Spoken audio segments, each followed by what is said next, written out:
section 5, the second section of the 5th chapter. In this one, there is only one result which says that the number e with which we are familiar from calculus is a transcendental number. We have already seen in the previous section the notions of algebraic and transcendental numbers. A complex number is an algebraic number if it is the root of a non-zero polynomial with rational coefficients. And if for a complex number no such polynomial exists, then it's a transcendental number. We have to prove e is one such number. So let us see how the author proves it. Since we have been going through algebra, so the proof starts by mentioning some standard notations from calculus that we will be using.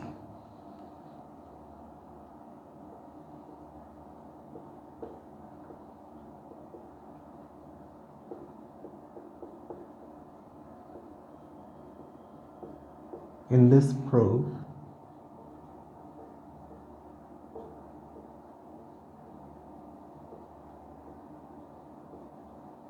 we shall use the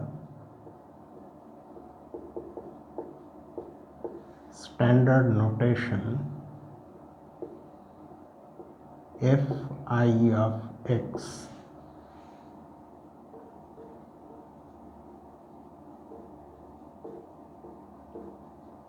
to denote the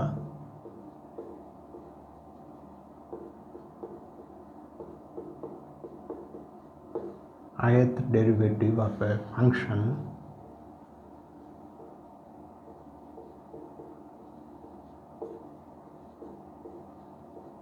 f of x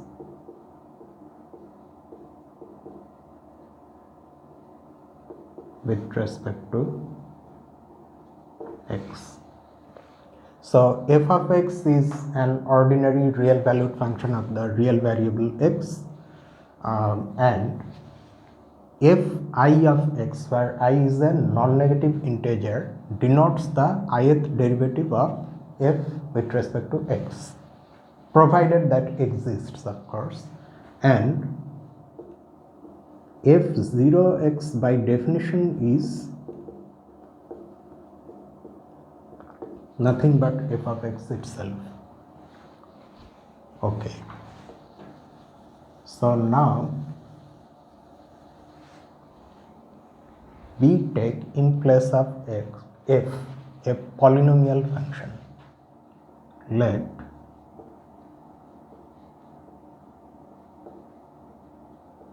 be a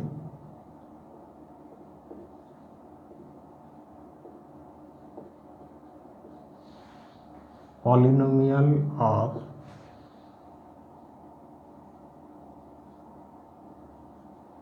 degree r, where r is some positive integer, with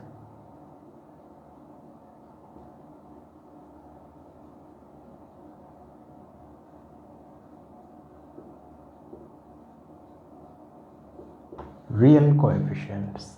Okay, and unlike what we have been considering so far, that is elements from a polynomial ring, this is considered to be a function. Okay, so for example, in place of f of x, we can take, say, x square minus pi x plus 3,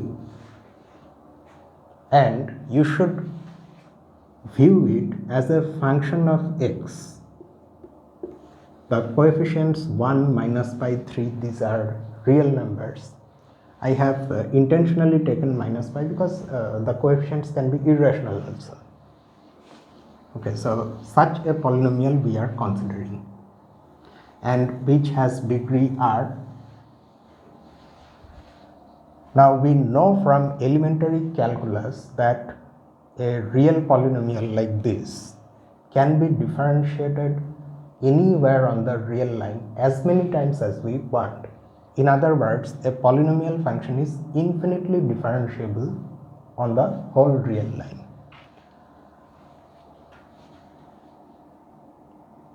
So using that fact, we are now defining a function capital F of x, which is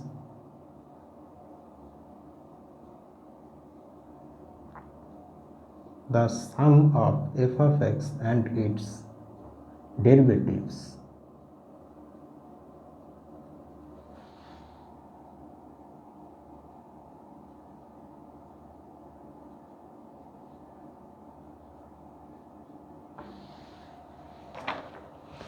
Now, from calculus, we also know the fact that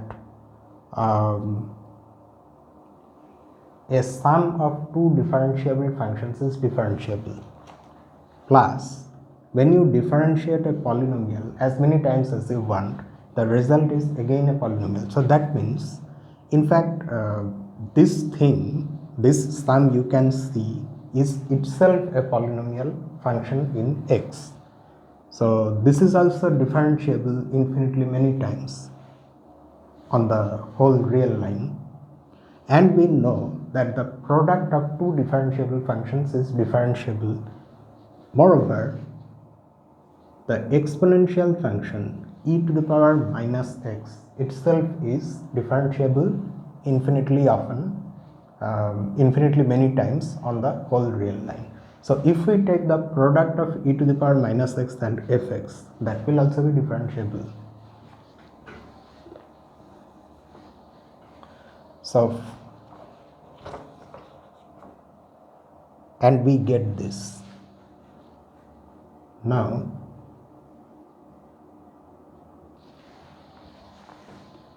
what do we get when we differentiate this product?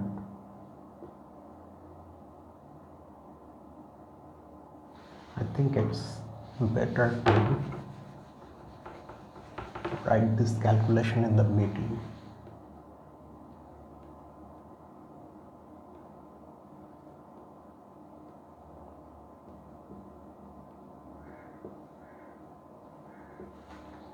Using the rule for differentiating a product, first you differentiate this one, keeping this as such, and then you keep the first one as it is and differentiate this one.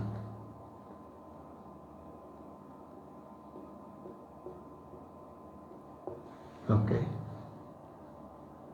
Now we use the expression for capital F, and in fact we can take e to the power minus x common out. Let us take minus e to the power minus x common out. Then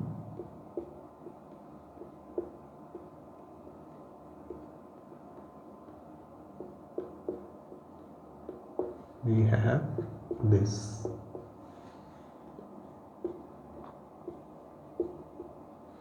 Okay, so if we just simply write the expression for f, we have fx plus f1 of x plus f2 of x plus etc. plus fr of x minus. Now we will differentiate f with respect to x. That means we have to differentiate all of these terms separately.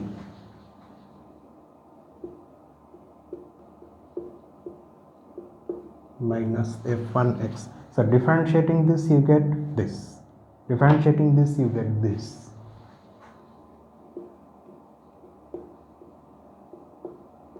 Minus and so on. The term before this one is f r minus 1, the r minus 1th derivative of f at x. Differentiating that we get f r x, and differentiating this one we get f r plus 1 x. Okay, now many terms get cancelled and we are left with minus e to the power minus x f of x. These terms all get cancelled up to this. But what about this f r plus 1x? That becomes 0. You probably already know why. You see, f is a polynomial of degree r. So in place of r, if you take 3 and say your polynomial looks like this: x cube minus 2x square plus 5. Say this is your function f. You differentiate it once, you get 3x using the usual formula for differentiating powers of x. 3x square minus 4x. You differentiate it once more, you get 6x minus 4. The third derivative will be 6 and the fourth derivative is 0. So this becomes 0. That is, when we differentiate a polynomial, a real polynomial, then its degree decreases by 1 because of this formula.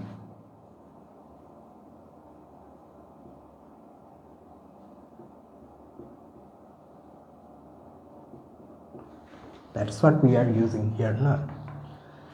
So by the time you reach the third derivative in this case, which is the degree, you are left with only a constant. When you differentiate once more, you get 0. So that's what is happening here. So this term vanishes and we are left with minus e to the power minus x times f of x. Okay.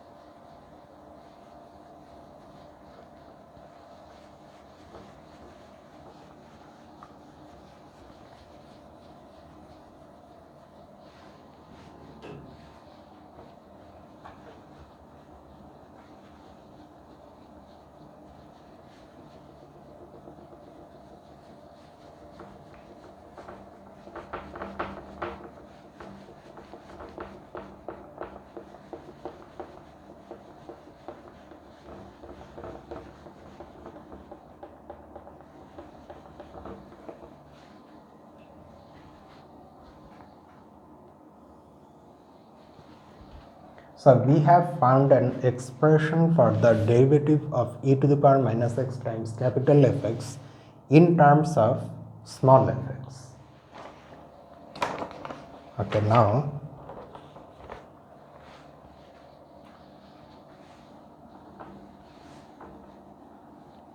let k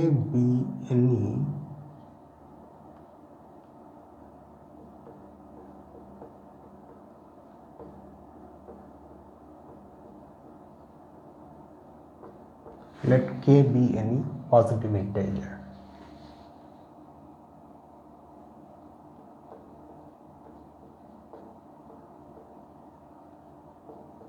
Note that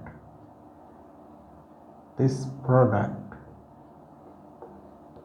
is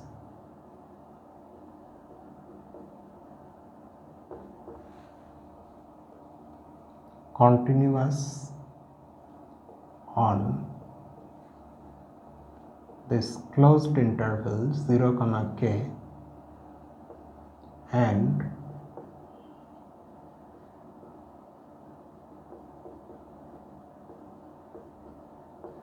differentiable on this open interval 0, k, because E to the power minus x is not a polynomial, okay, but we know that it is a continuous function, and so is capital F of x, because capital F of x is a polynomial. So product of two continuous functions is continuous, that we know from calculus. So and this is continuous everywhere on the real line. So in particular on this closed interval also it is continuous. Similarly, since both these functions are differentiable everywhere, so their product is in fact differentiable everywhere. So in particular it is also differentiable on this open interval. Hence,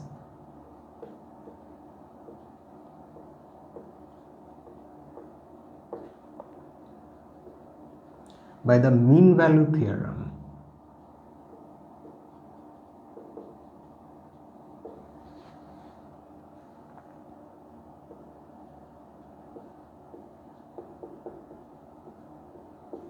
there exists a real number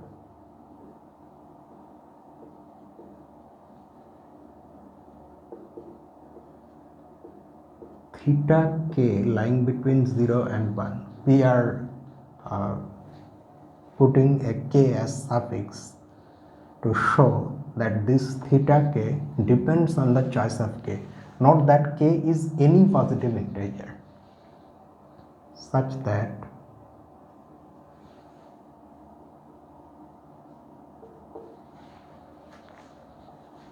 you know what mean value theorem gives.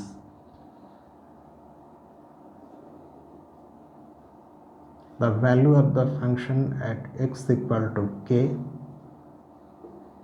minus the value of the function at x equal to 0 divided by k minus 0. So this is the slope of the chord that you get by joining the two extreme points on the graph of the function. That is equal to, let me write it here, the derivative of the function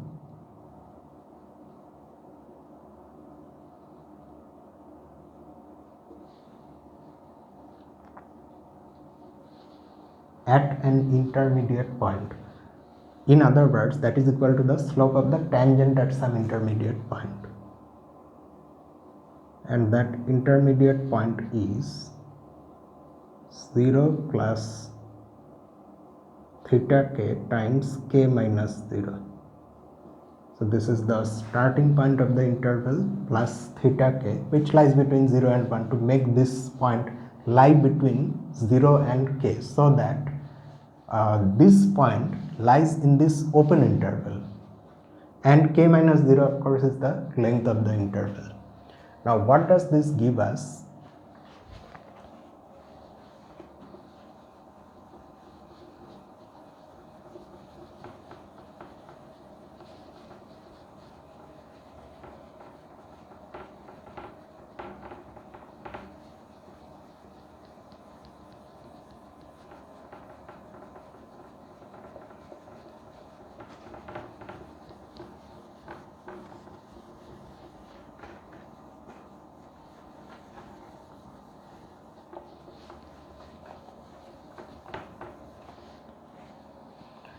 This implies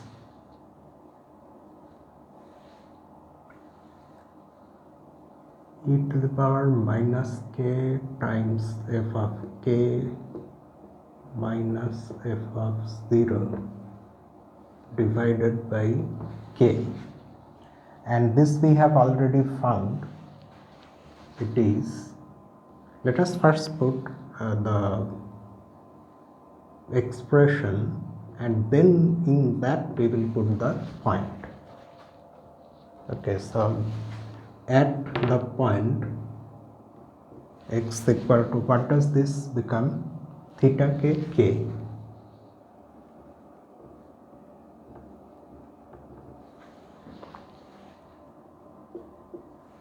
So this implies e to the power minus k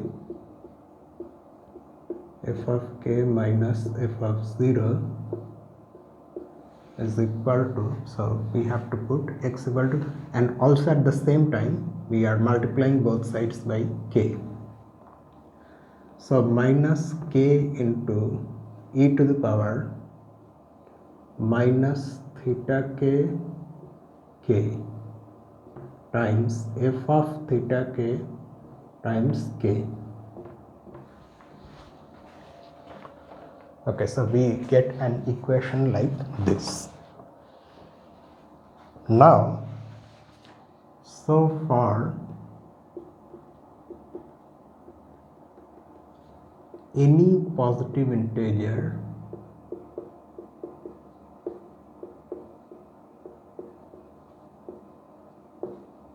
n, we have, now if we put the values of k starting from 1 all the way up to n in this equation, then we get these things. Say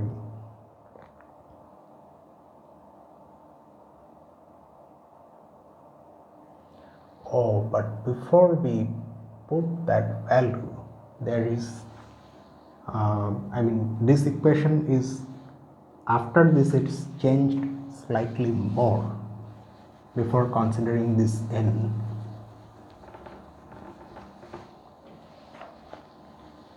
And the change is nothing much, you just multiply throughout by e to the power k, so that this thing vanishes. F of k minus e to the power k times f of 0 equal to minus k times, so we are multiplying by e to the power k, so e to the power 1 minus theta k times k times f of theta k. And now in this equation, in this form of the equation, we are going to put the values of k from 1 through n.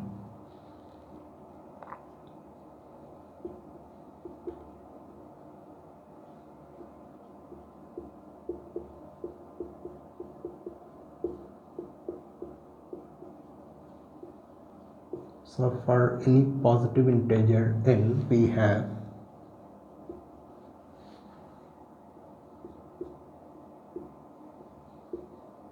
f of 1 minus e, f of 0 equal to, putting k equal to 1, we get minus e to the power 1 minus theta 1 f of theta 1, and let us denote this thing by epsilon 1. Then f of 2 minus e square, this one stays fixed, f of 0 equal to, on the right hand side we will have minus 2 e to the power, we can write 2 first, times 1 minus theta 2 times f of 2 theta 2, and let us call this epsilon 2, and it goes like this. Finally we have f of n minus e to the power n, f of 0 is minus n times e to the power n times 1 minus theta n times f of n theta n, and this is the epsilon n. All these things, all these relations are collectively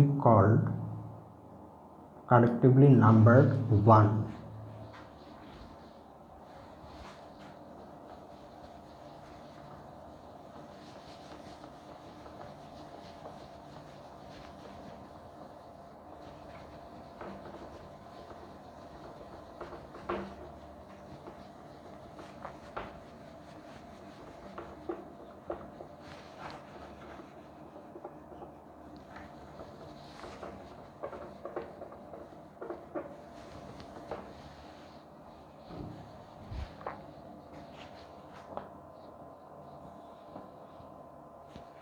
Okay, now we make our supposition. Our aim is to prove, so far we have been doing some, you can say, some arbitrary things which apparently have no relation to the proof, but we will see that they will be useful. But now we suppose that E is an algebraic number. We want to prove E is transcendental, so we need to show that this supposition leads us to something wrong.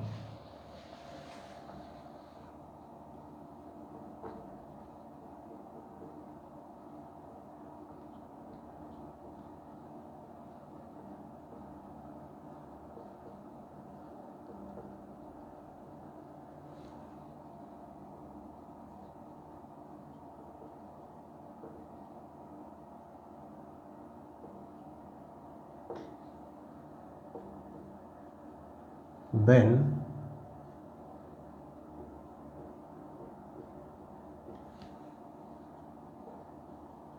E satisfies an equation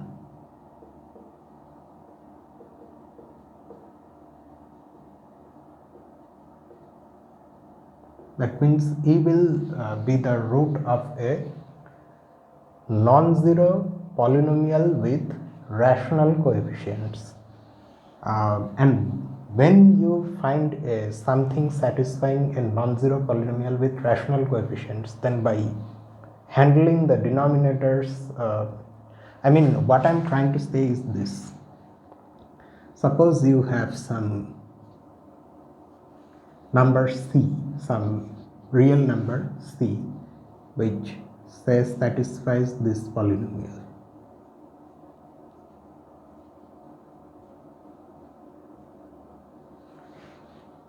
Okay, then this is equal to 0. I am just giving an arbitrary example. Okay, this may not have a real root, I don't know. I am just simply trying to show what we can say from this. Now this is a polynomial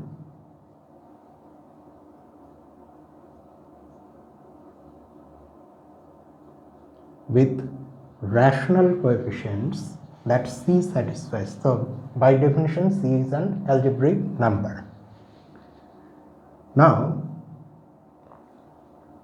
you can of course multiply both sides by 9 here, and doing so you will see that you get 9C to the power 4 plus 6C plus 4 equal to 0. That is, C is also satisfying a non-zero polynomial with integer coefficients. So that means if you find an algebraic number, then that algebraic number also satisfies a polynomial with integer coefficients. That's what I am trying to say. You can handle the denominator, multiply the whole relation by a suitable integer, you can get a polynomial like this, which also the number satisfies. So at once we are going to use this fact here with our supposition that E is algebraic.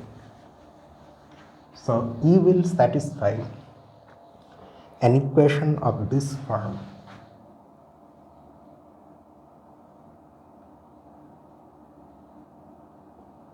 N minus 1 e to the power n minus 1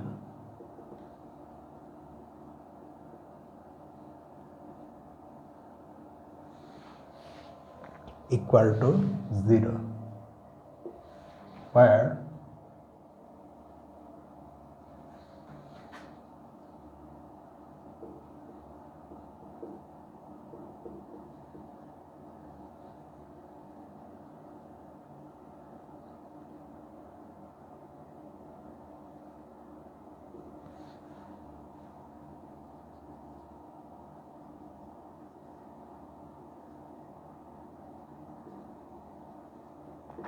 and C0 is greater than 0. It may be the case that C0 is originally less than 0. However, if you have that thing, then you can multiply on both sides by -1 to make c0 a positive integer. Now you can also ask what happens if c0 is equal to 0. In that case, of course, you can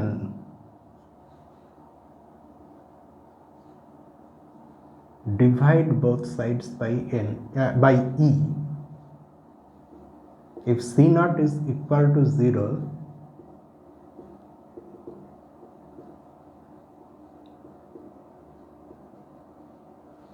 then you get then your equation reduces to this. But then you can divide both sides by e. That will give you a polynomial like this.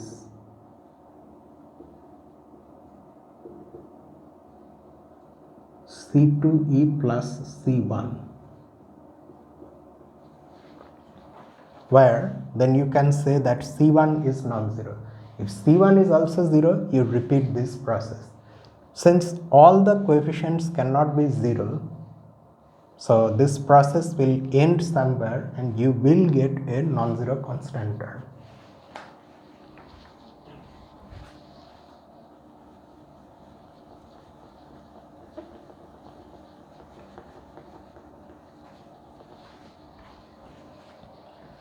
Okay, so from our supposition we have now got an equation like this, and let us call this 2. So we have the relations 1 and we have the equation 2. Now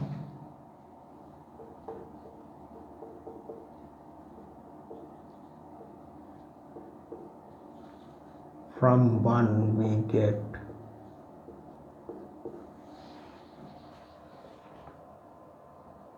okay. Now if we add all these things up, then what do we get? And not just simply adding them, but multiplying the first equation by c1, the second one by c2, and so on, the nth one by cn, and then adding, we get this. c1 f of 1 plus c2 f of 2 plus cn f of n, and then we are going to write these minus terms. In all of them we have f of 0, we can take that common out,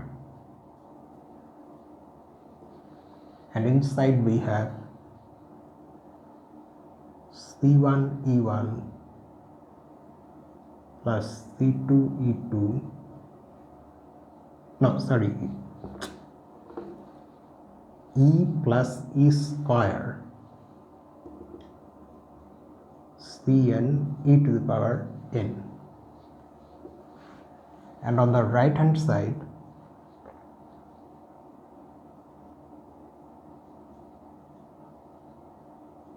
epsilon 2 up to cn epsilon n. Okay, now we use this equation. You can see that you have this expression here, only c0 is not there. So this thing is equal to, from here, from to minus c0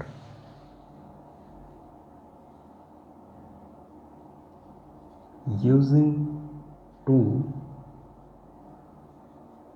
in the above equation.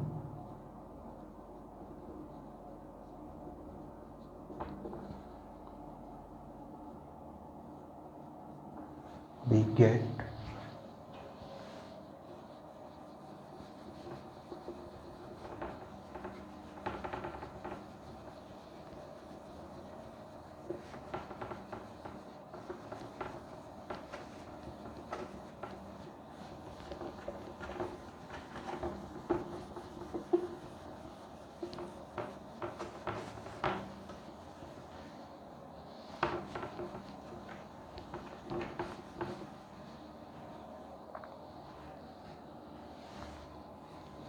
So we will have minus C naught here.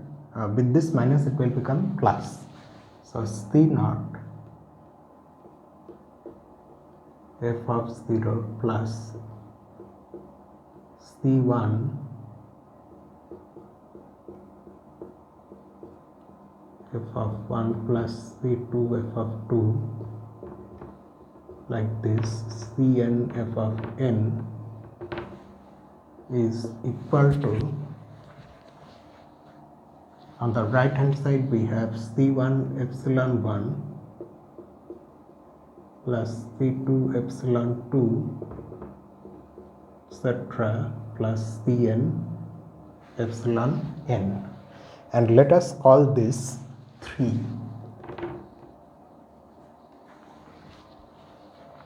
Okay, so this is the equation that we have now.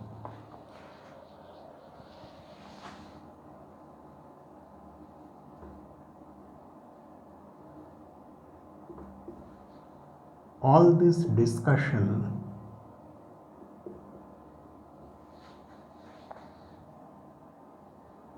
is about the function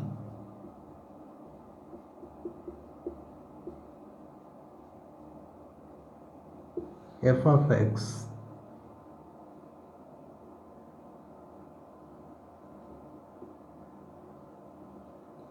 defined for or defined from the arbitrary polynomial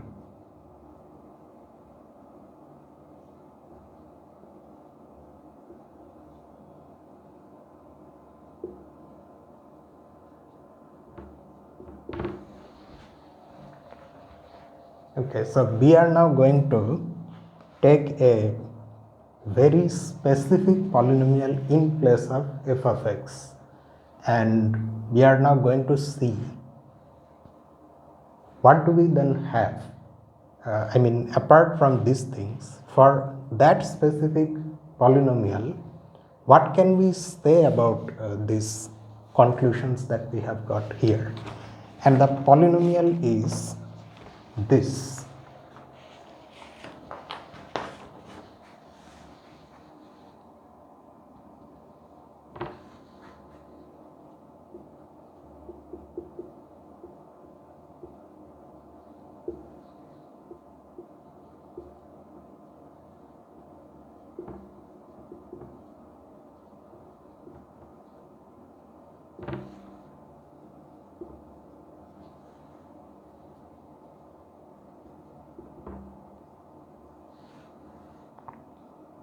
Equal to 1 over p minus 1 factorial times x to the power p minus 1 times 1 minus x to the power p times 2 minus x to the power p, like this,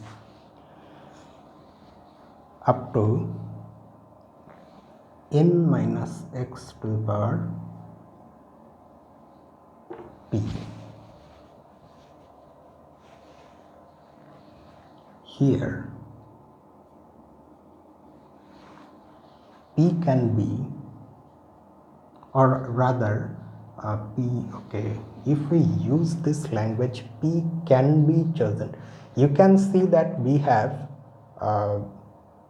we started off in a very general, the most general situation, where we consider any polynomial f of x, and then we are taking this special polynomial, which is also not a fixed polynomial, because the polynomial depends on the parameter p, which itself we are going to conveniently choose after some time. So for now we are keeping the possibility open that we are going to choose p. For us, p will be a prime that satisfies some properties. So that's why we are using this sort of language. P can be chosen.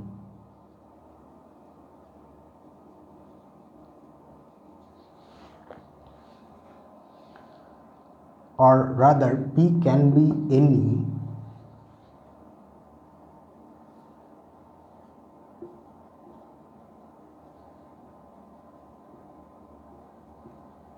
prime number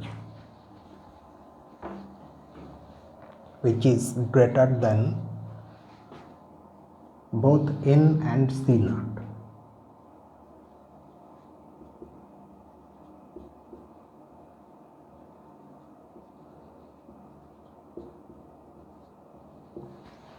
Here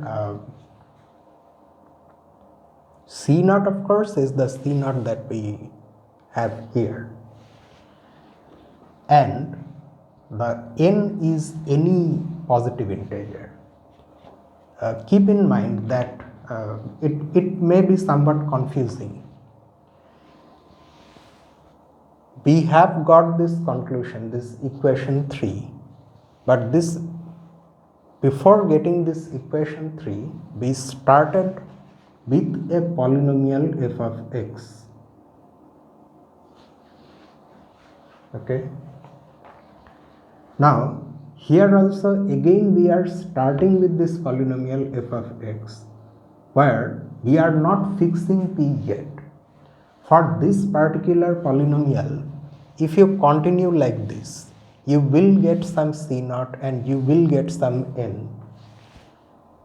Then we can say that, okay, now we are going to put some restriction on p, because you see, the calculations, all the calculations prior to this point, they don't depend on any in what form the polynomial f of x appears. All these calculations don't depend on anything other than the fact that f of x is a polynomial with real coefficients and some degree. So these things are true for any such polynomial. In particular, they will be true for this type of polynomials also. So after getting them, we can then say, okay, now we are going to put these restrictions on p. So that means we are then no longer considering any arbitrary polynomial for any p, but for those prime numbers p which exceed both n and c naught.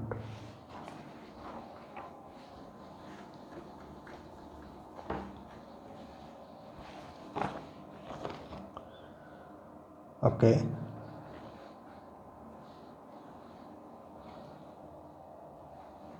Now when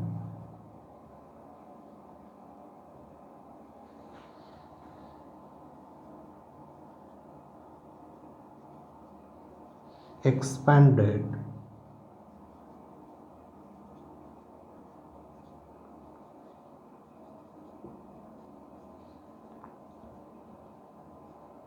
the polynomial f of x has the form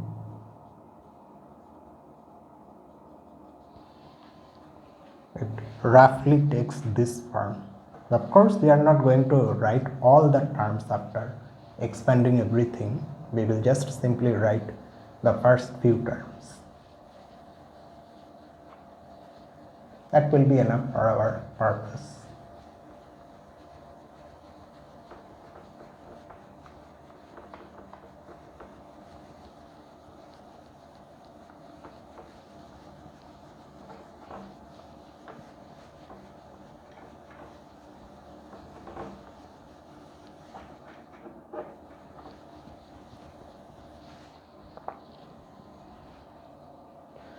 Okay, the form is this: n factorial whole to the power p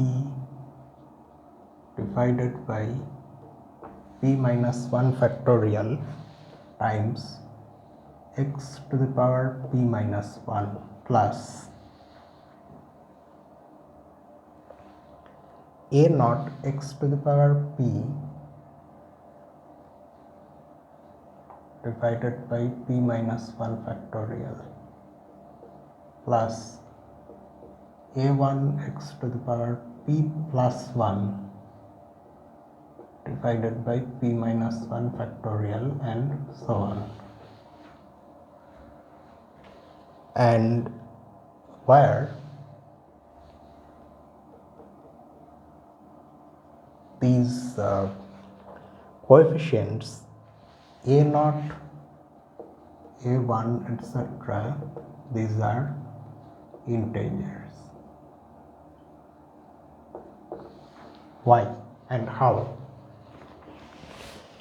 You can imagine that each of these factors can be expanded using the binomial theorem. In any such expansion, now once you expand all the factors, you can then multiply all of them together to finally find the terms of this polynomial. If you do that, you will see that in this factor, say, after expansion of only this factor, one of the terms will be just 1 to the power p. Another such term will be here in the second factor. After expansion, it will be 2 to the power p. Like that, in the third factor, after expansion, you will have 3 to the power p. And in the last one, you will have, after expansion, n to the power p. Now, after multiplying all such expanded expressions, in one term, you will get 1 to the power p times 2 to the power p, etc., times n to the power p. That means n factorial to the power p. And x to the power p minus 1 is already there, divided by p minus 1 factorial, which is also already there. You can see that in all these expansions, after expanding these factors, those terms which I have mentioned just now, 1 to the power p, 2 to the power p, in those terms x is not there. So those terms contribute the least to the this power, x to the power p minus 1. So that's why x to the power p minus 1 is the lowest power. Okay, here the exponent is the smallest possible. In the other terms, we don't know what they are going to be. The exponents will become higher and higher. After p minus 1, collecting everything and doing all the calculations, some terms will be there with the power x to the power p. And after collecting like terms, those terms that have x to the power p, you will get a coefficient. P minus 1 factorial is there, it's always there, it's constant, but that coefficient is going to be an integer. Why? Because if you see 1 minus x whole to the power p, if you expand this, in that expansion the coefficients are integers. Here also the coefficients are integers. So after multiplication also, doing all the calculations and collecting everything, all the like terms and everything else, you get some integer. Here also in the next higher power, you get some integer. So these are all integers, and we have written here plus dot dot dot. That doesn't mean that this is an infinite series. It's a polynomial. It has finitely many non-zero terms. The dot dot dot just indicates the fact that after this there are some terms. We are not really, they are not that important for us now. But this is a finite sum. Okay. So these are integers. Now, when I is greater than or equal to p, when I is an integer greater than or equal to p, we claim that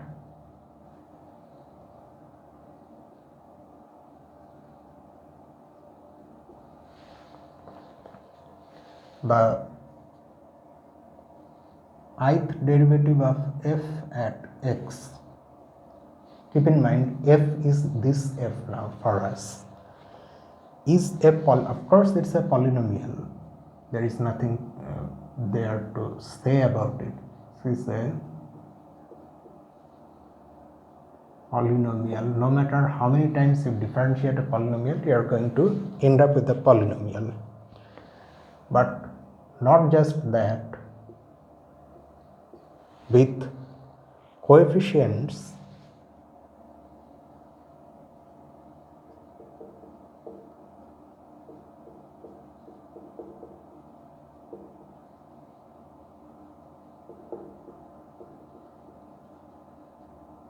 which are integers, all of which are multiples of p.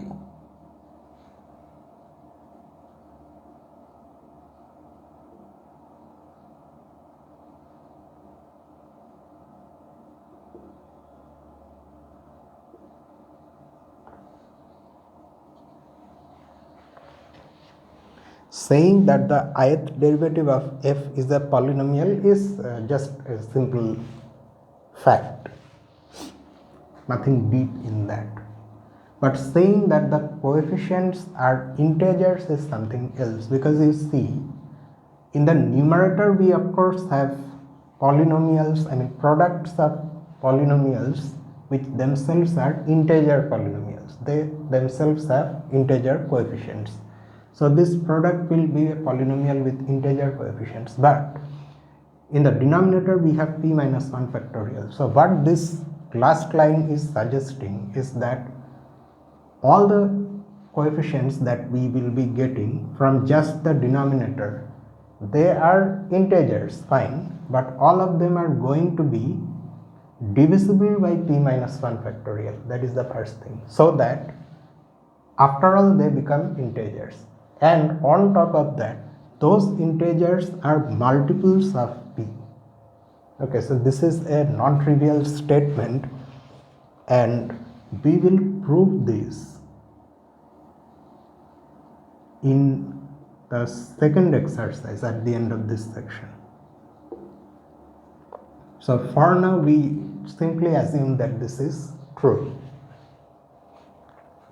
Thus,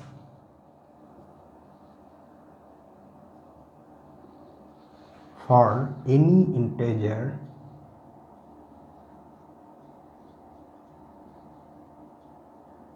j, we have this.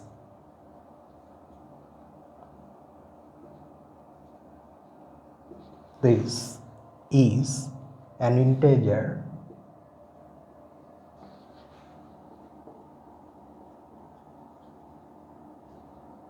and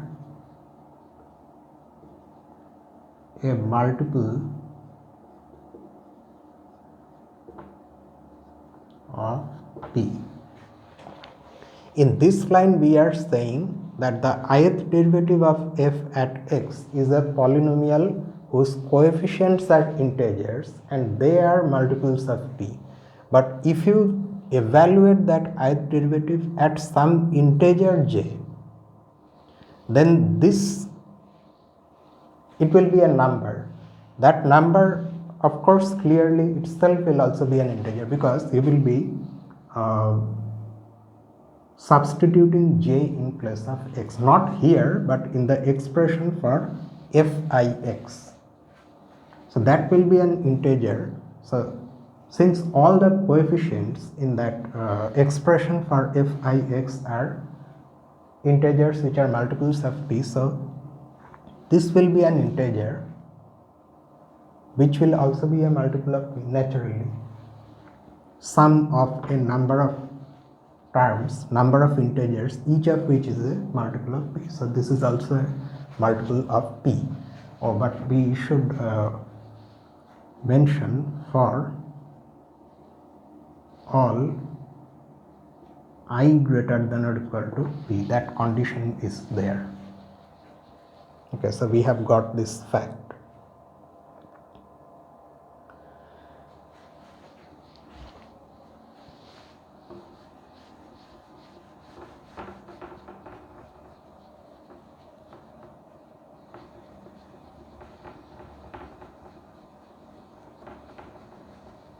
I should perhaps keep expression for f for now, because we are going to say something about the expression. Now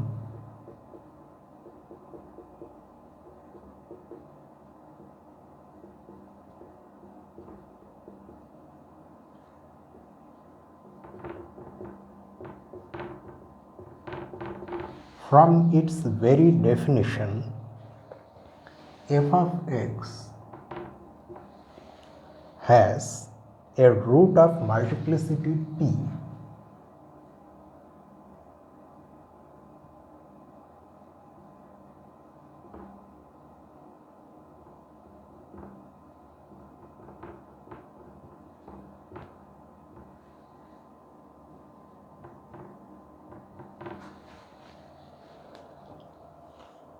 P at, we should also mention the roots 1, 2, etc. up to n,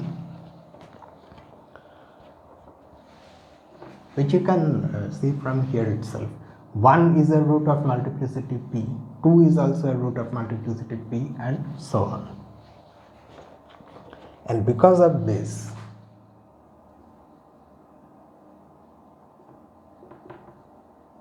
thus for j equal to j varying from 1 through n,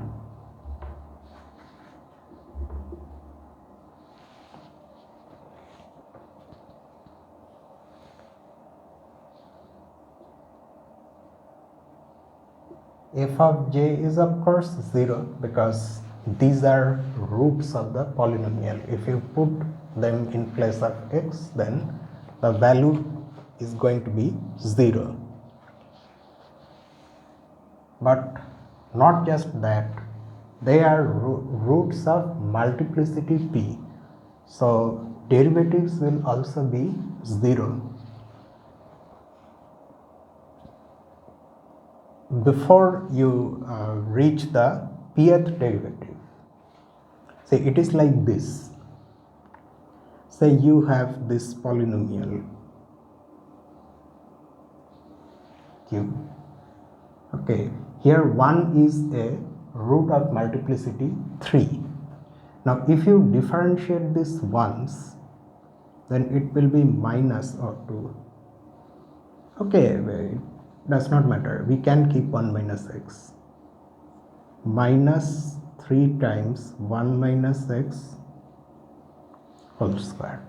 This is, we have differentiated in ones.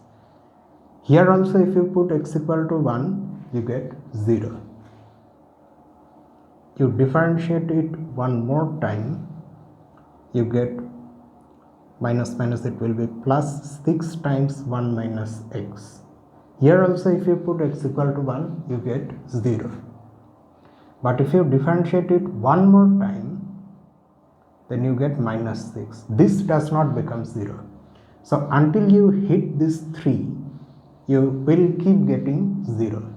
So that's why not only is f of j 0, but the first derivative at j is also 0. The second derivative at j is also 0. And so on. The p minus 1th derivative at j is also 0. And keep in mind that this is true for all these values of j, because they are all roots of multiplicity p.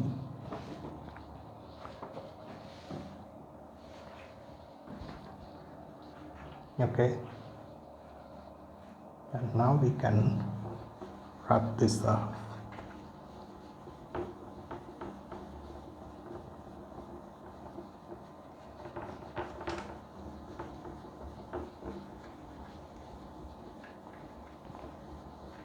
Things, this proof goes in a very arbitrary manner. That is because we have supposed something which we want to prove is wrong. So we just, the aim is to just arrive at some sort of wrong statement, that is a contradiction. So that's why things are going on in a wild manner like this. However,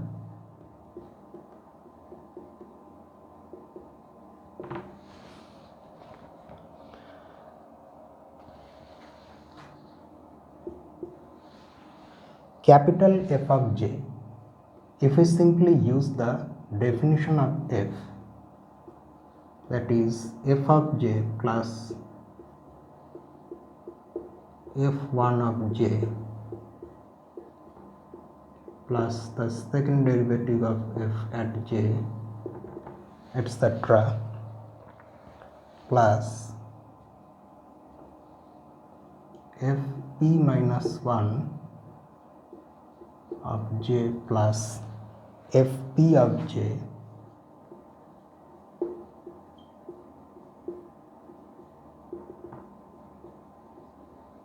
plus fr of j.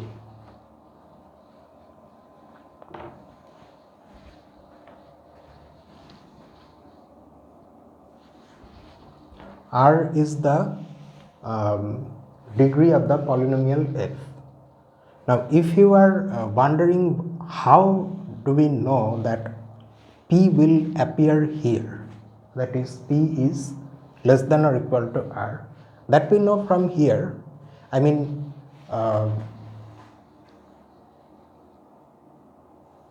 you see, we have the polynomial f. After expansion and all those things we were saying, this itself is an expression for f of x. So there you can see that p is available there. So the degree of this polynomial is definitely greater than or equal to p.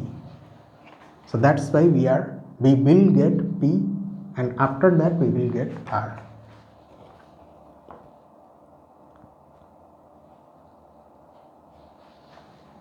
Okay, hence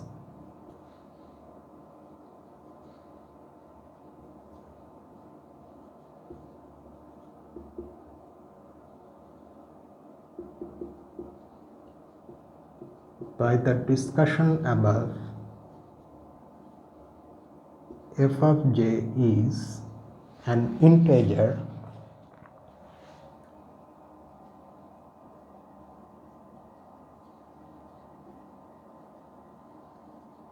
and is a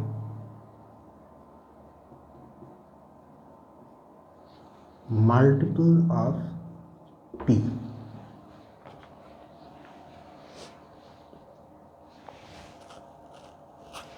Let us try to see what we have written here.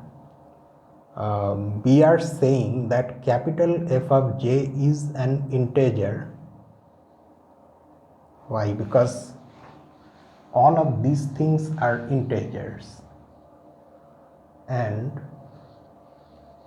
they are multiples of p. Okay, you look at this part.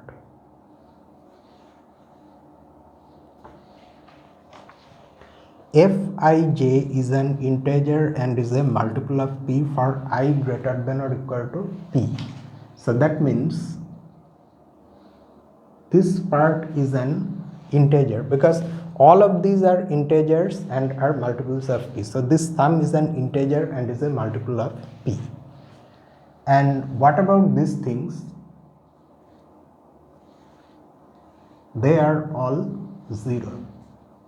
So clearly f of j itself is also an integer and is a multiple of p. That's what we are saying here. But here j varies from 1 to n.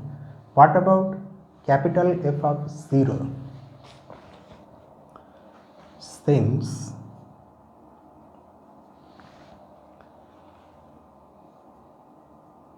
small f of x has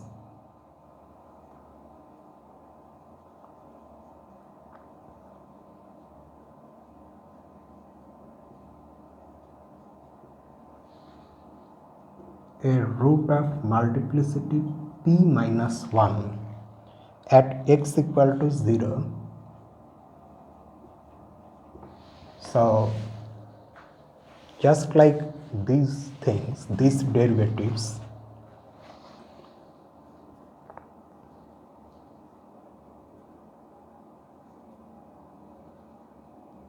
will also be 0.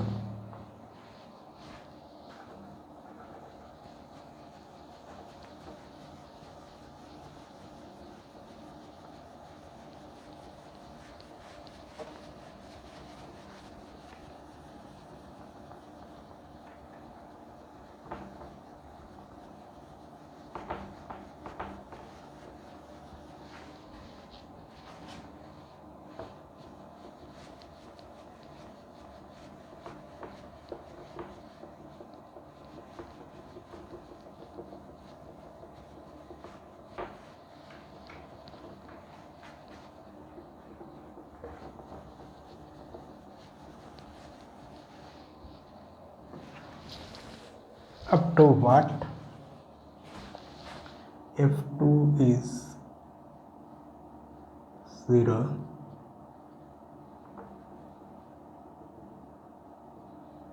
F p minus 2.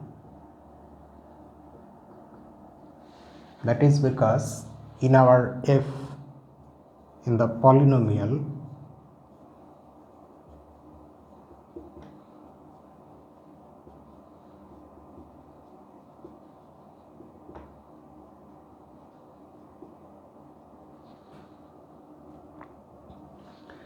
zero is a root of multiplicity p minus 1.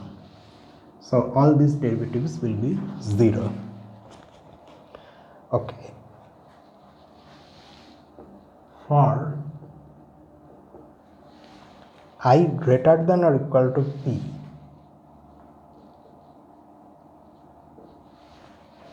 I greater than or equal to p, f I of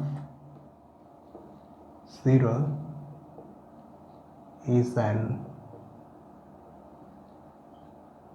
integer and is a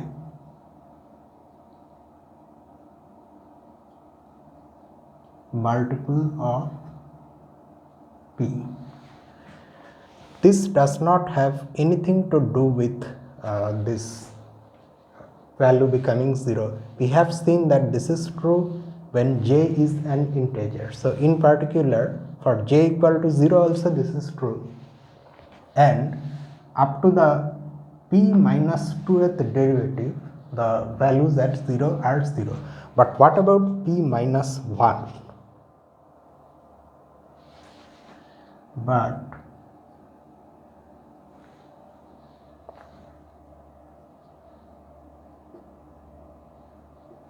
f of p minus 1 at, okay, this is looking weird if we write like this.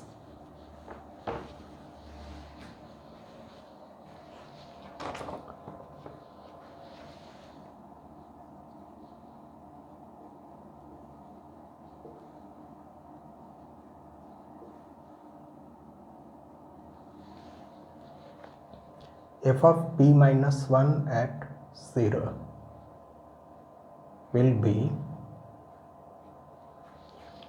if you go through the calculation, you will see that it becomes n factorial to the power p. Just take this expression and then calculate the derivatives at 0. You can you go up to this p minus 1 and you see that you will get this. This is equal to 0. This is equal to n factorial to the power p, and since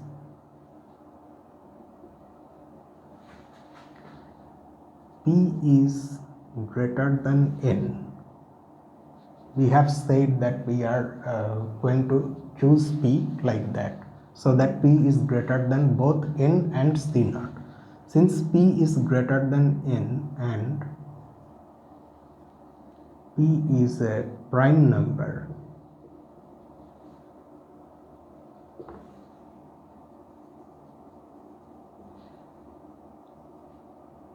p does not divide n factorial to the power p. Why? You know that one property of primes, that if a prime divides a product of some integers, then it should divide at least one of them. Now in n factorial, these are the factors.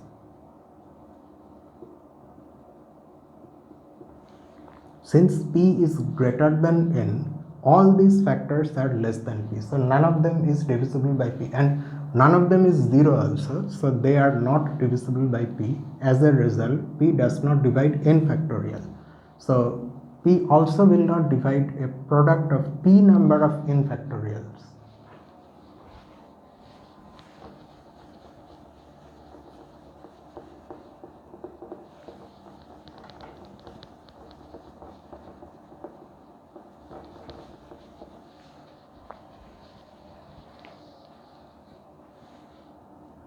So that means this is not divisible by p.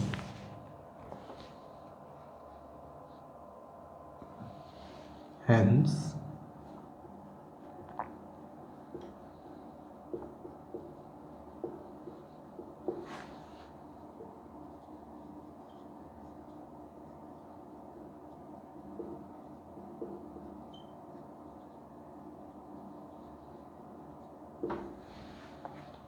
okay, so now we can conclude the divisibility of capital F of 0 by p. We have seen that f of 0, f1 of 0 all the way up to fp minus 2 of 0, they are equal to 0. And where is that part? Fp of 0, fp plus 1 of 0, all those higher order derivatives at 0 are integers and are divisible by p. However, this middle one, fp minus 1 at 0, is not divisible by p. Thus,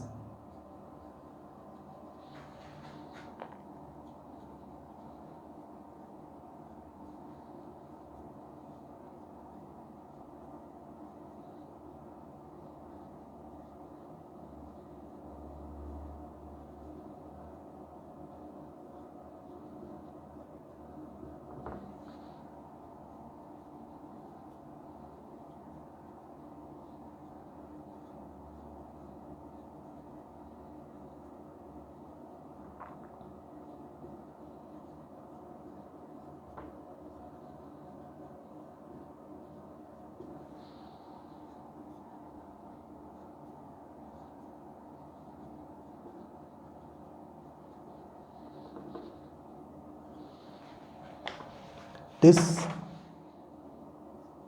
part vanishes. This part is an integer divisible by p. This is not divisible by p. This is also an integer. So this cannot be divisible by p. Is an integer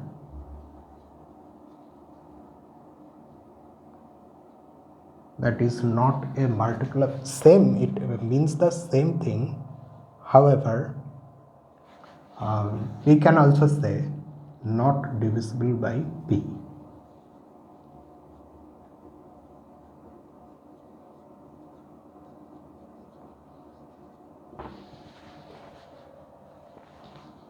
Okay, so we now have concluded something about all the capital F's.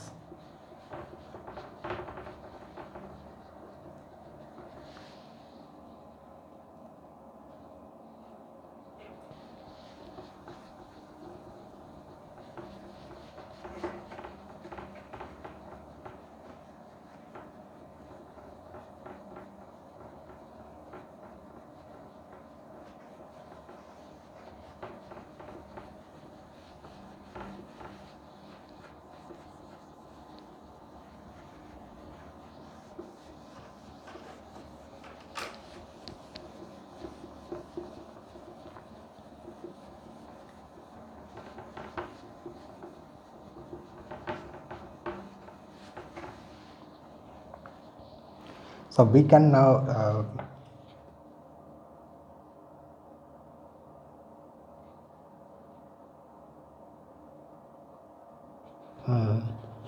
so what have we shown so far? We have shown that this f of 1, f of 2, these are integers all divisible by p. However, this is not divisible by p. So that means their sum will not be divisible by p, sum of all these things.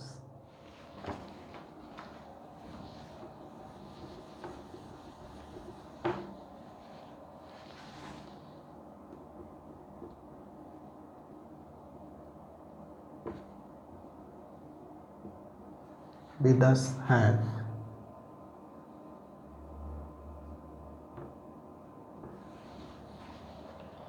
f1 of 0, no sorry, what am I writing? F of 1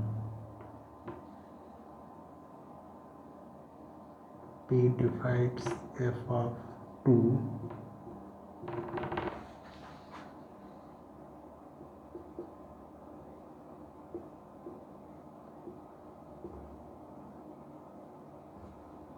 does not divide f of 0, since C0 is a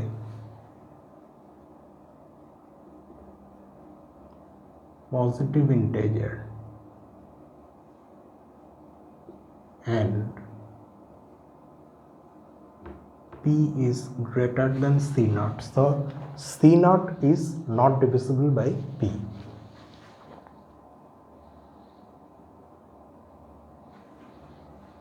So this expression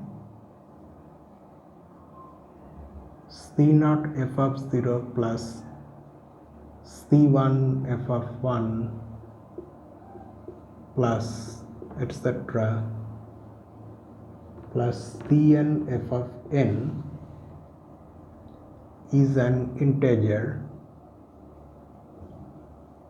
Already the f values are integers, and in the beginning itself we have seen that from the supposition that E is algebraic, these Ci's are integers. So this is an integer that is not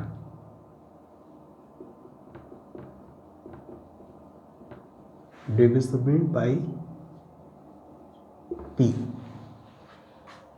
However,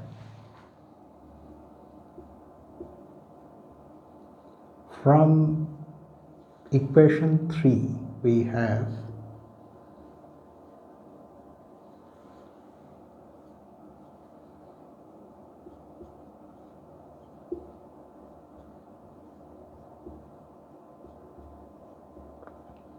f of 1 plus etc Cn f of n equal to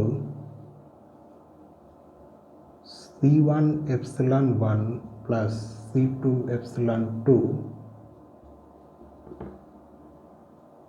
etc plus Cn epsilon n. We will now use the definitions of these epsilon i's and we will try to estimate the size of this sum, the right hand side. Okay.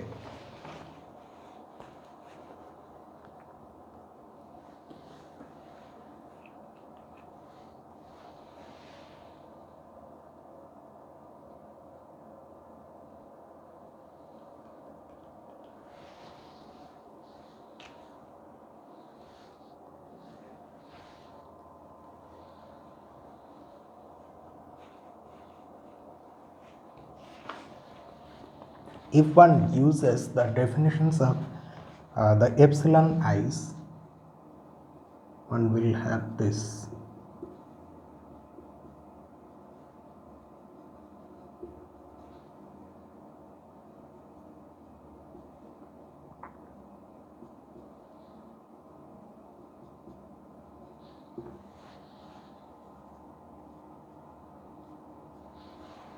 epsilon I takes this form minus e to the power I times 1 minus theta I times 1 minus I theta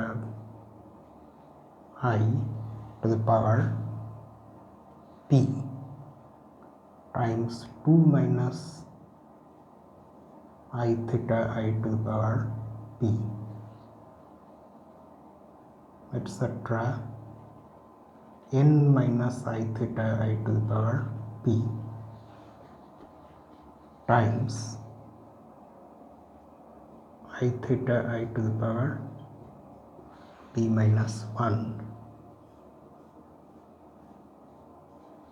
divided by p minus 1 factorial.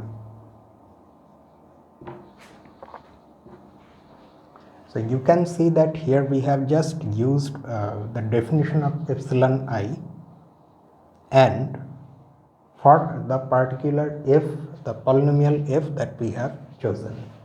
So for that, epsilon I looks like this. Now in all of these things you can see that since I is less than or equal to n and theta I lies between 0 and 1, so I theta I can be replaced by n. If we do so, this the size of this will increase. In other words, if you replace this by n, then you are writing something more. Also, at the same time, if you do not subtract this I theta I from these factors, that will also increase the value of the expression. So, and where, let us also mention that once more, where each theta I lies between 0 and 1. We have got this from Lagrange's mean value theorem.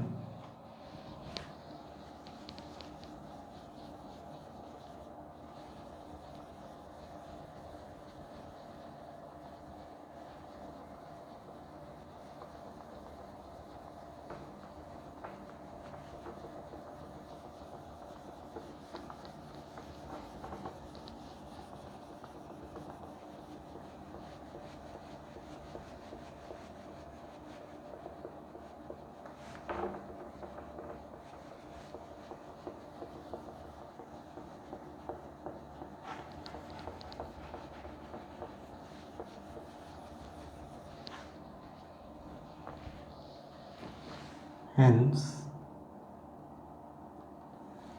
the absolute value of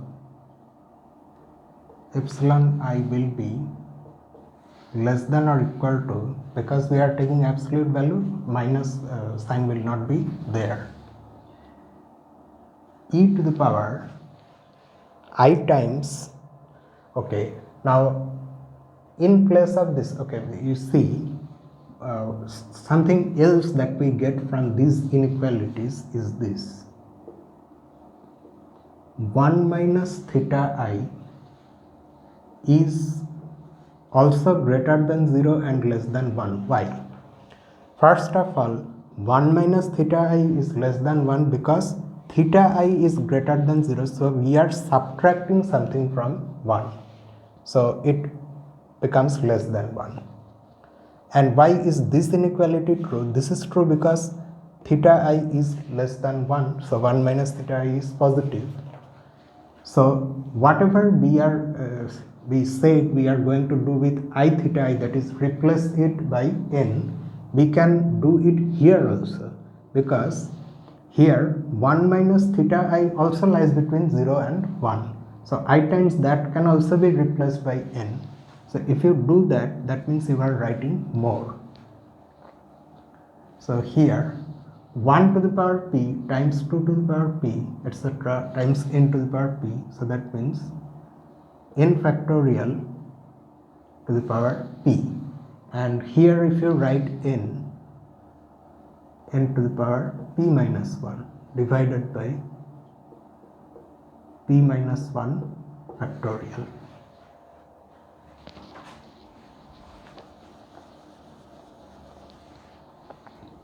This part you understand, I hope. We are not subtracting the I theta i's. If we do so, we will be writing something more, and we will be left with 1 times 2 times 3 etc. up to n whole to the power p. So that's why n factorial to the power p. Now think of this as a sequence of p, because p is a prime number. If you change the prime p, you can treat it as a sequence, and the property of this sequence is this, that it's a convergent sequence and it converges to 0. But why? Limit of this sequence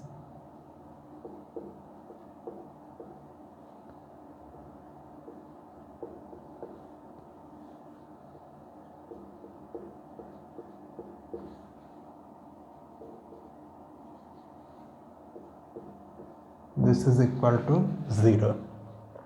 In the text also, the author has simply asked us to prove this fact. He hasn't given any hint or anything. I think the best way to prove this is to consider this series.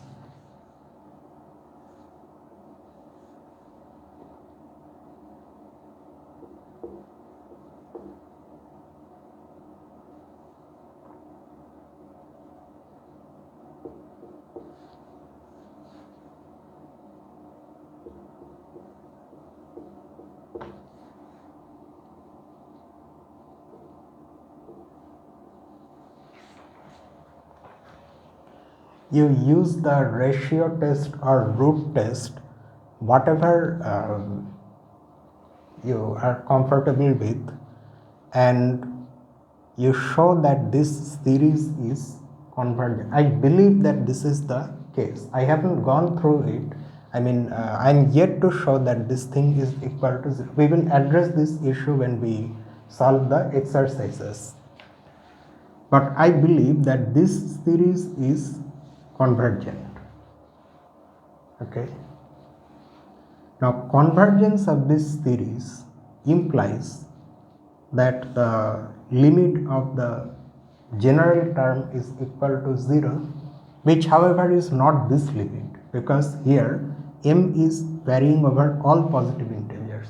But if you look at this sequence, then this sequence where p varies over only the prime numbers is a subsequence of this sequence. So if this sequence converges to 0, this one also should converge to 0.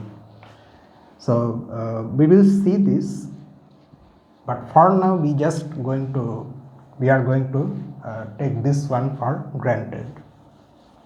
We are going to assume that it's true.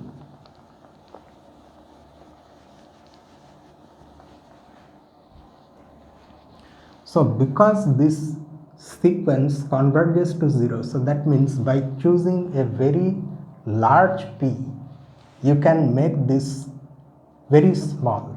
How small? As small as you want. That's the notion of limit, right? You can make this quotient as small as you please by choosing p sufficiently large. So that's what the author is saying here. Thus, we can find a prime number and see, this is the stage where we are choosing how large p should be. That's why when defining the polynomial f of x, we were saying that p can be chosen, and now we are finally choosing p. We can find a prime number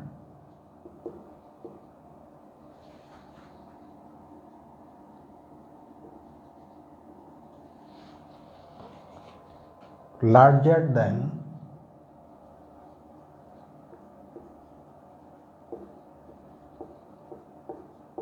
both the conditions n and c naught and also large enough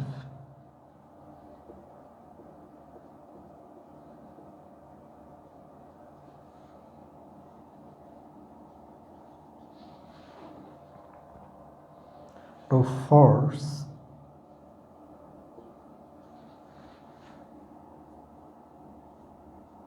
this inequality.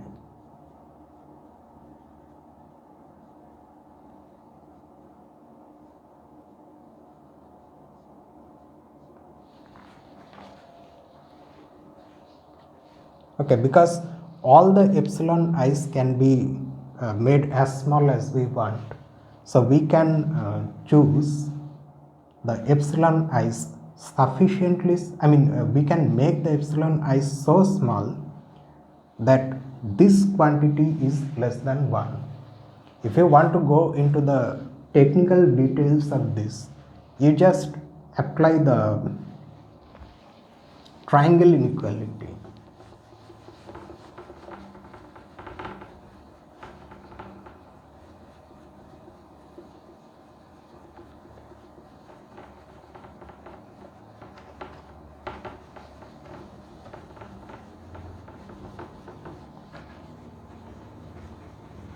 Because it is an estimate and it's an inequality, so you can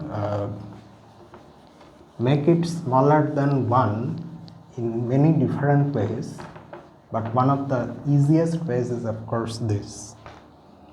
You see,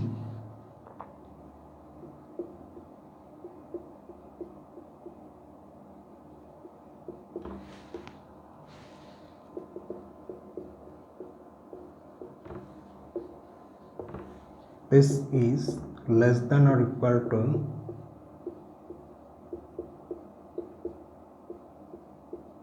by the general triangle inequality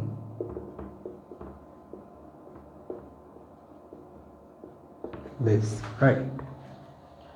Now, if some ci is 0, some of them may be 0, then they do not appear in this sum and they vanish, those terms vanish. Without loss of generality, assume that none of the ci's here is equal to 0.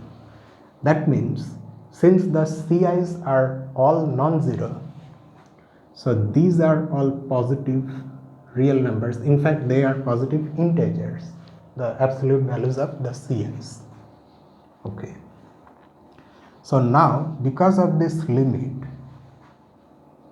you can choose a prime p, say for which, say some prime p1, okay, such that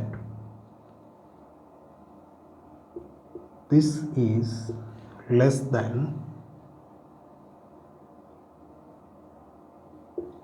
1 by 2n into this.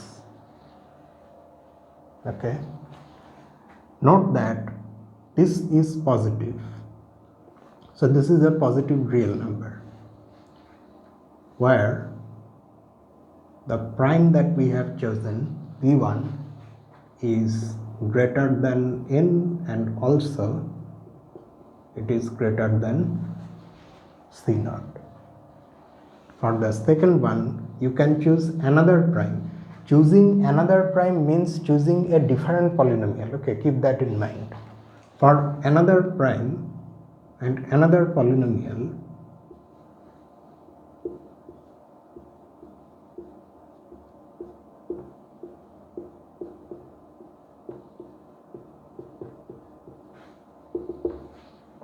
like that,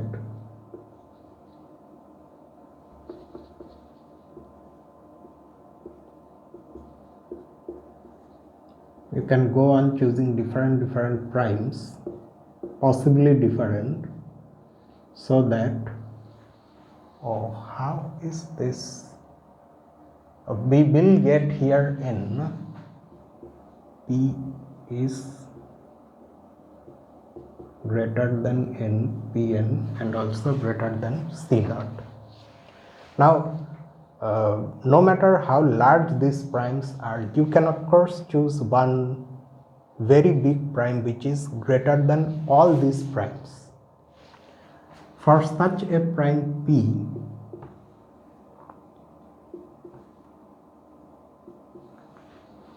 these inequalities are all true, and that is a single prime. For that prime,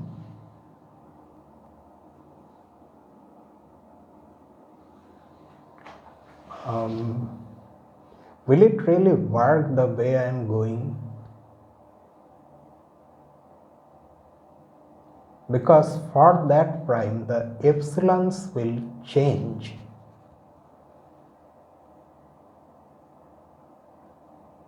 These epsilons will no longer be there. Okay.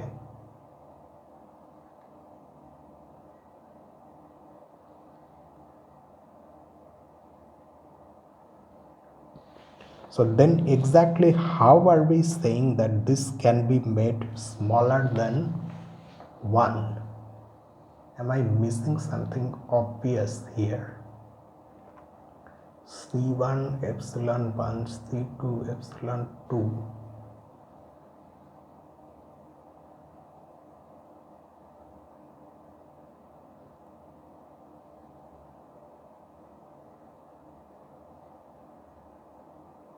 Oh, this can be for, okay.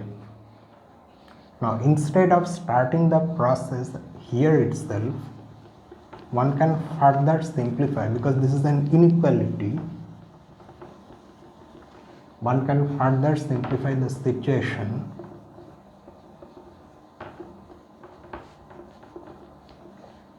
like this. This will be less than or equal to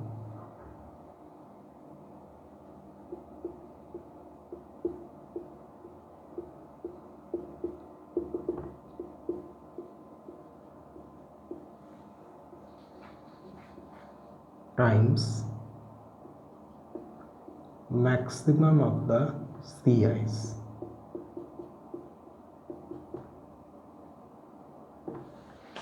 Which again is some positive integer.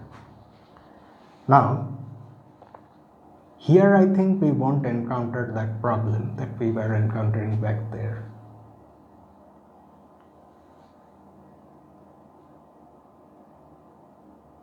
This can be made smaller than 1 over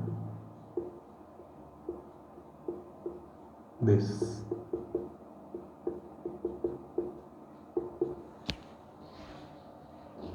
By choosing a large enough prime P which is greater than n, also greater than C naught, and such that this sum is less than this. Okay.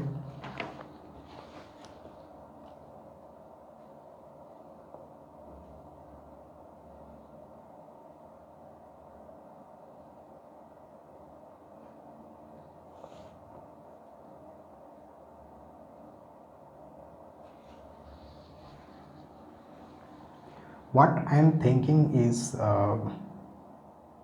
instead of leaving it like this, should I address it now itself or when we are going to solve the exercises?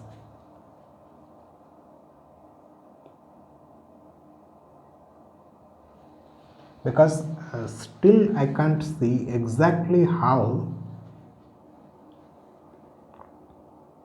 we will show that this thing is less than this, so that the product of these two is less than 1. If we try to show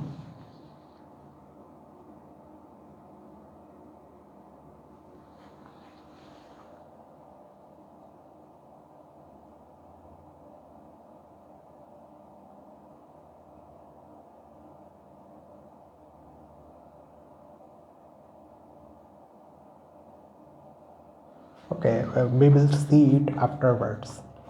It's right now it's not coming to me. So we are leaving the proof with many gaps which we will fill when we solve the exercises.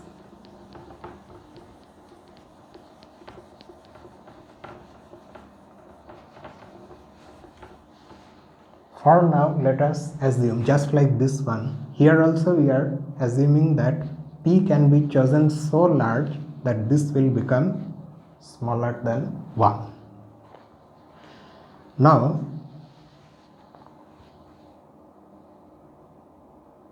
but what is this? We have seen that this is also equal to this integer c naught f naught, I mean f of 0 plus c1 f of 1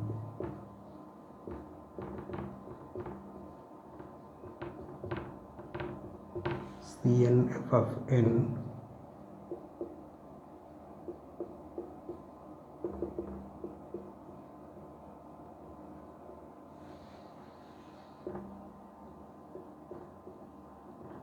hence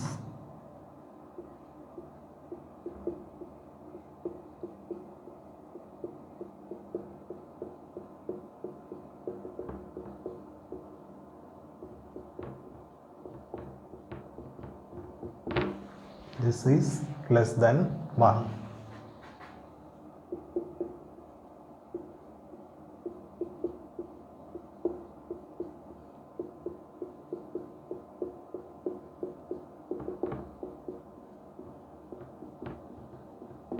Since this is an integer,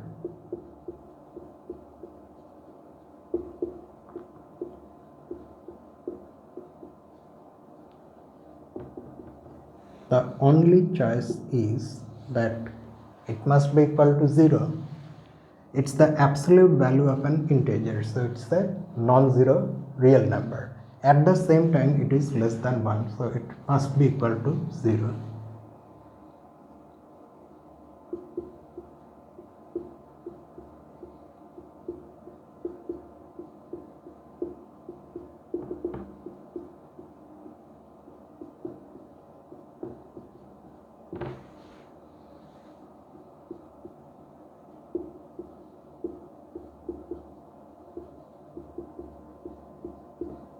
This contradicts the fact that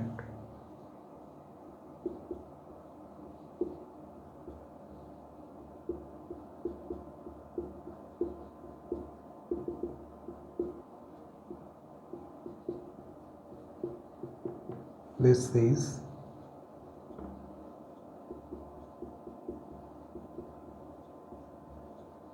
not divisible by p, because we have shown before that this is an integer that is not divisible by p on account of the fact that these terms are all divisible by p, because f1, f of 2, f of n, they are all divisible by p, and c0 and f of 0 are integers both not divisible by p.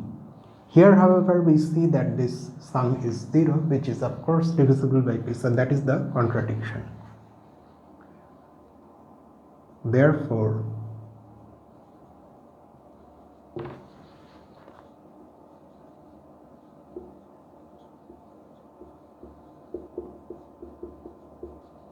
our supposition that E is algebraic is wrong. That is, E must be transcendental.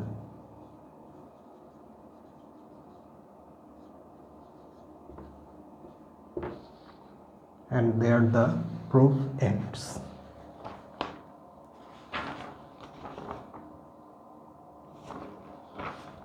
This part is a little disturbing. I thought that one can easily show that this is less than.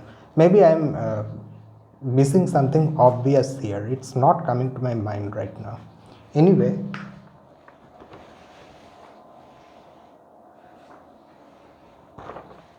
let us now briefly go through the things that the author has said at the beginning of this section. And the thing is about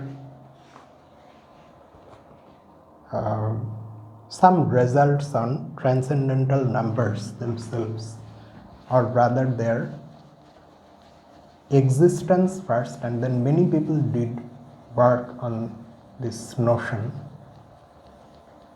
about which the author has said some things briefly.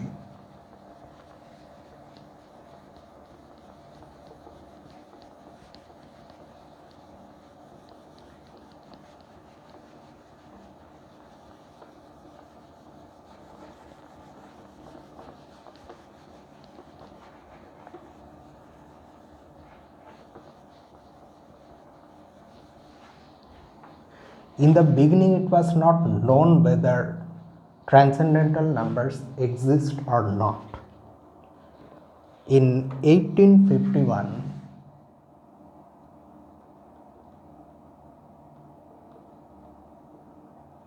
Joseph Liouville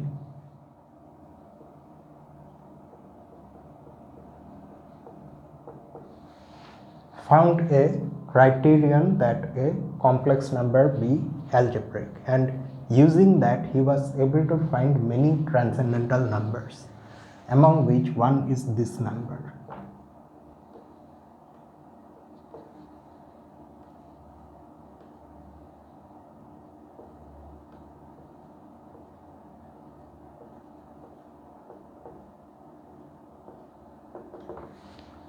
Where you can see that there are ones and zeros, and between consecutive zeros, between consecutive ones, the number of zeros goes like this: 1 factorial, then 2 factorial, 3 factorial, and so on. This number is transcendental. So Liouville showed that transcendental numbers exist, and then people started thinking of whether some given familiar number is algebraic or transcendental. So that was the next question, and the first success in this direction was by Hermite, Charles Hermite.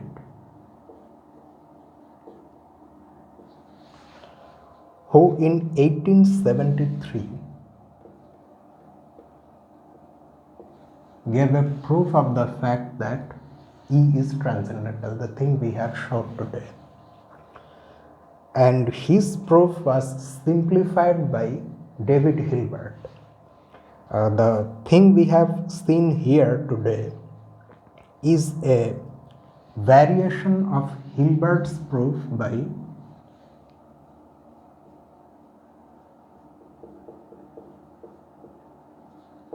Hurwitz.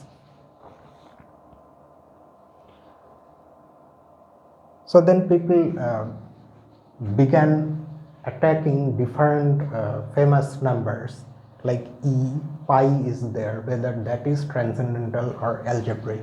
So those questions arose. It turned out to be much more difficult to show that pi is actually transcendental, and this was proved by Lindemann in 1882. He proved that pi is transcendental, and a consequence of this is the fact that one cannot square a circle using only straight edge and compass, which is something we will see here itself in field theory. Construction by straight edge and compass, because that construction, if one assumes that that is possible, squaring a circle, then we end up having an algebraic number theta such that theta square is equal to pi. But if theta is algebraic, then theta square is also algebraic. We have already seen that the algebraic numbers form a subfield of the field of complex numbers. So product of two algebraic numbers is algebraic. However, pi is not algebraic. So such an equation contradicts Liebman's result.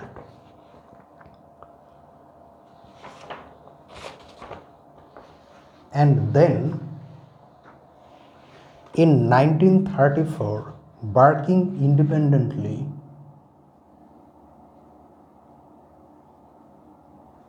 two mathematicians named Gelfand and Schneider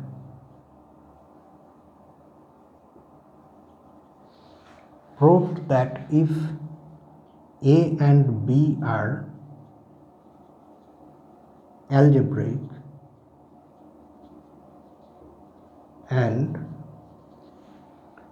B is irrational,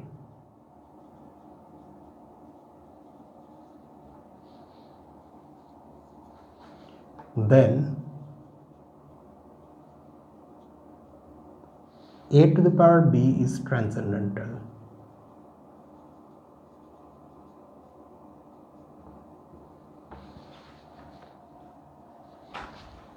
Using this, one sees that the number 2 to the power root 2 is a transcendental number, because 2 and square root of 2 of course is an algebraic number, it's even an integer, and square root of 2 is also algebraic because it satisfies the polynomial x square minus 2.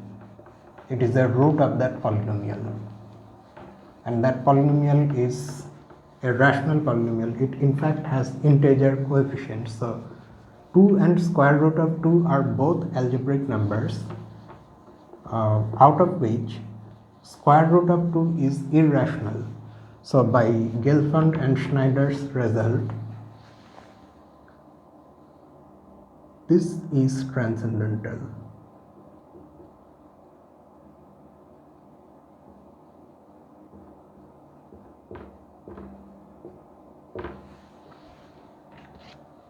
And this is something that David Hilbert asked, whether this number is transcendental, and the answer is yes.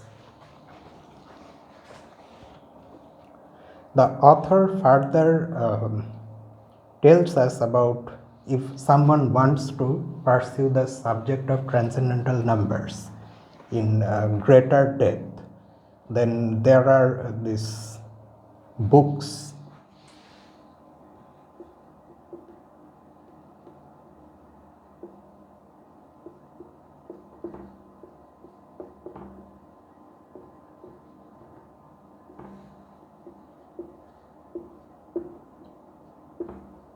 by C.L. Siegel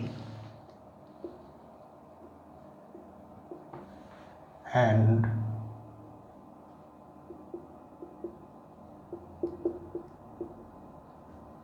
Irrational Numbers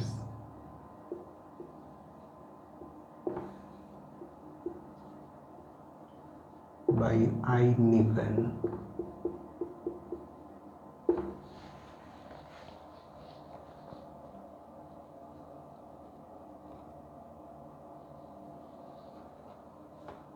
One can prove somewhat relatively easily that the number E is irrational. However, irrationality of pi is much more difficult to prove. Niven, however, came up with a very simple and clever proof, and the author mentions that also in this article, a simple proof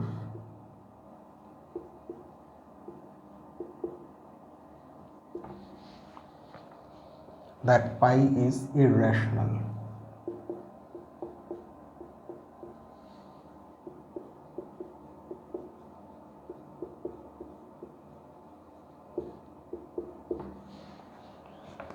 And it has appeared in the Bulletin of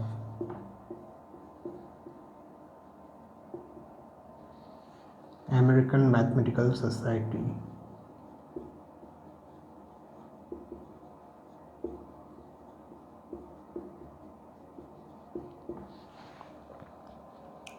In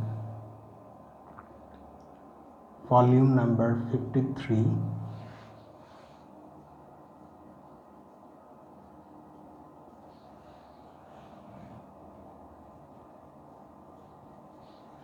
page 509.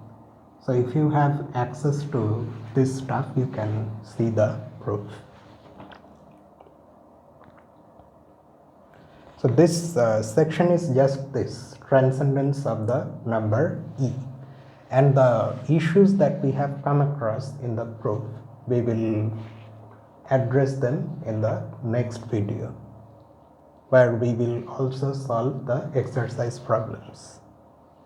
So with that, I end this video. If you want to comment on this, you can freely write in the comment section below. And if you want to contact me, you can mail me here.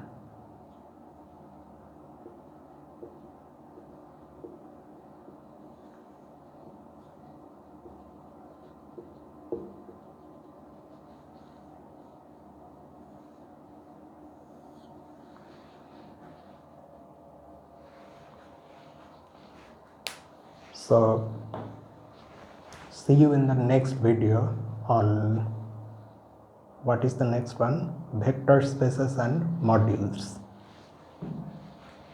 What is the date today? Today is 6th, no? Actually it's already 7th, but I'm just assuming it's 6th. So 7, 8, so on 9th we will again